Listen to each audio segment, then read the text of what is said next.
Okay, this is a screencast of our writing workshop for editorials in which we're going to focus specifically on the use of transitions and signal words. You've heard me say before that transitions are like tour guides.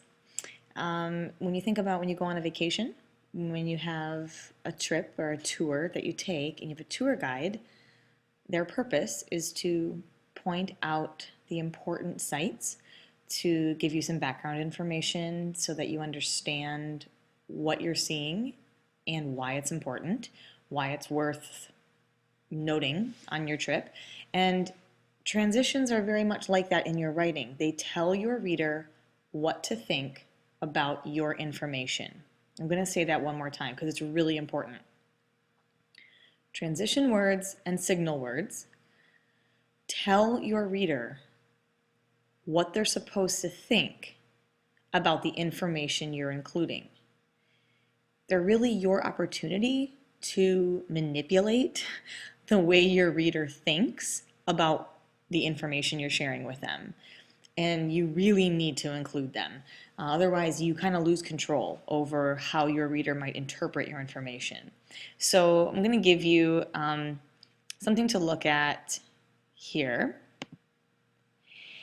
And I'm going to ask you, if you were trying to convince your parents to let you stay out later than they typically let you stay out, which one of these ways do you think would be more convincing to them? I always come home on time. I want to stay out later this time. Or, since I've always come home on time in the past, I can be trusted to stay out a little later this time. You probably thought that it was this one. The second one just sounds a little bit more convincing, maybe a little more likely to work with your parent. But let's think about why. This argument is more convincing because it explains more information.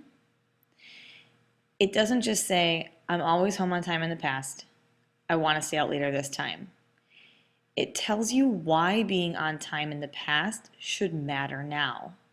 And it does it by setting it up with the word since. Since is a transition word and can also be a signal word. I'm going to use transition word and signal word kind of interchangeably in this mini lesson because for the purposes of editorial, they're the same thing. Signal words are a kind of transition, okay? And so when you say since, you're implying that there is a direct relationship between this information, I've always come home on time in the past, and what is about to come next. It's like saying, because I've always come home on time in the past, I can be trusted to stay out a little later this time. And you'll see I've got these words here, argument and position. The argument is that I've always come home in the past, and the position is that you want to stay out later this time. But I think we need to talk a little bit more about argument and position. Okay, there's a trap, and you need to watch out for it. When you're writing, you're coming up with all the ideas in your head. You know exactly what you're trying to communicate because they're your thoughts. And the trap is you think the connection between the information you're sharing and the point you're trying to make is obvious. But you can never assume that your audience is going to figure it out the way you intend for them to figure it out. You have to make sure there's no way they could figure it out any differently than the way you intend. And you do that by showing cause and effect, by showing relationship using transitions and signal words. Okay, so when I'm talking about the relationship between an argument and a position, you can think about it like this. The position is what you believe. For example, I'm just going to use an example with fur. My position is that people should not buy fur clothing. The argument is why I believe it. Here are three arguments. Argument one, the animals are treated poorly. Argument two, many animals are killed in the process of making fur clothing. And argument number three, there are many substitutes for fur. We don't need to use it anymore.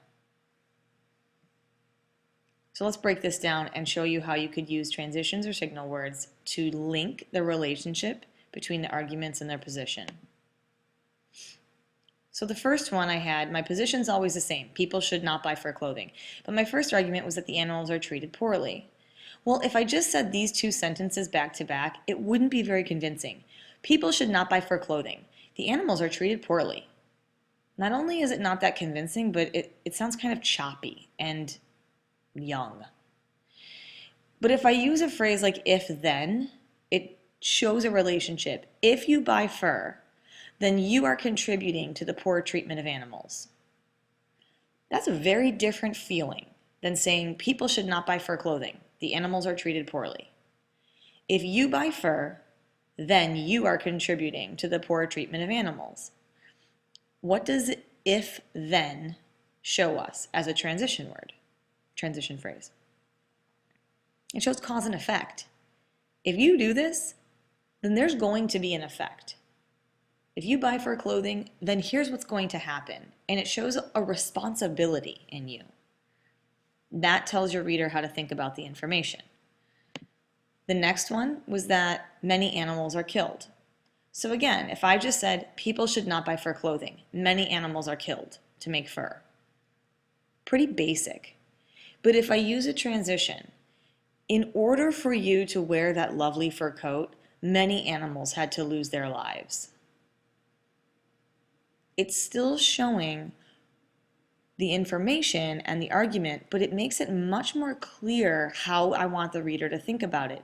In order for you to wear that lovely fur coat, this transition is telling me something had to happen first. You didn't just naturally get this coat, out of the blue. There were things that led up to it that you're partly responsible for, right? In order for you to have this, you need to understand that there were other things that had to happen to get this coat. Here's the last one. People should not buy fur clothing. There are many substitutes for fur. That's very choppy if I just said it like that. It's very abrupt and it doesn't flow very well and you don't necessarily see the connection. But if I say, historically, killing animals was required to survive harsh winters. But today, other materials are better at meeting this need. That shows us a transition in time. Yeah, it used to be important to wear fur if you had to be outside in the cold weather. But today things are different. But today shows that it's not the case anymore. Things have changed and there's a better alternative to fur. So here's just a whole list of different transition sentences and signal words that I could use in my editorial about fur. People shouldn't buy fur because. Another reason people shouldn't buy fur is if people buy fur, then that's going to happen. When people buy fur, it causes. It is a problem when people buy fur because. One result of people's buying fur is. Since people do not need to buy fur, there we go, okay? These are just some examples. I want you to take a look at the signal words chart in the back of our room and start playing with some of these different transitions and signal words in your own writing. Go back and read your editorial as you've written it so far and look paragraph by paragraph. Where would a transition or a signal word make your reader interpret your ideas exactly the way you want them to be interpreted? Where can you show a relationship, maybe a cause and effect? Maybe if you do this, this will be the result.